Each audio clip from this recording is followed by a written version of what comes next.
friends, in this video you will be learning about the scoop technique in dentistry. So let's begin with a few questions. The first question is, how do you recap a used needle after you have administered local anesthesia to a patient?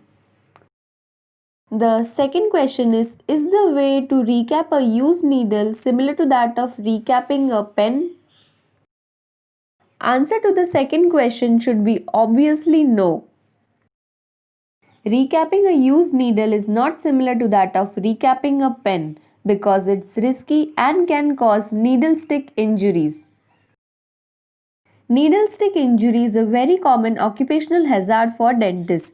It can lead to the transmission of infectious bloodborne diseases like HIV, hepatitis B, etc. Hence, it should be avoided at all costs by following adequate safety precautions.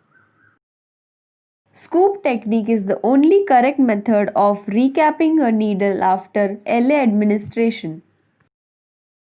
Thus, needle stick injuries can be prevented by always following the scoop technique for recapping the needles. The scoop technique which we follow in dentistry for recapping a needle is also known as the one-hand scoop technique.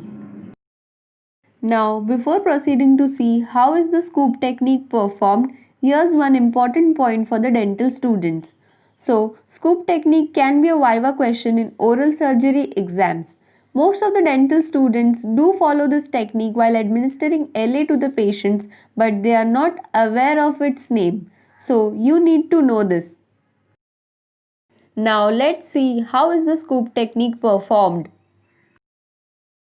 In this technique, the needle cap should not be lifted in the other hand. It has to be kept in the instrument tray itself.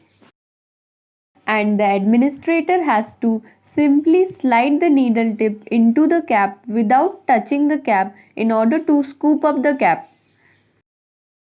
When the cap is scooped up and it covers the needle completely, then you have to use the other hand to secure the cap on the needle hub. Please subscribe our channel Dento Friend for more such videos and do hit the bell icon.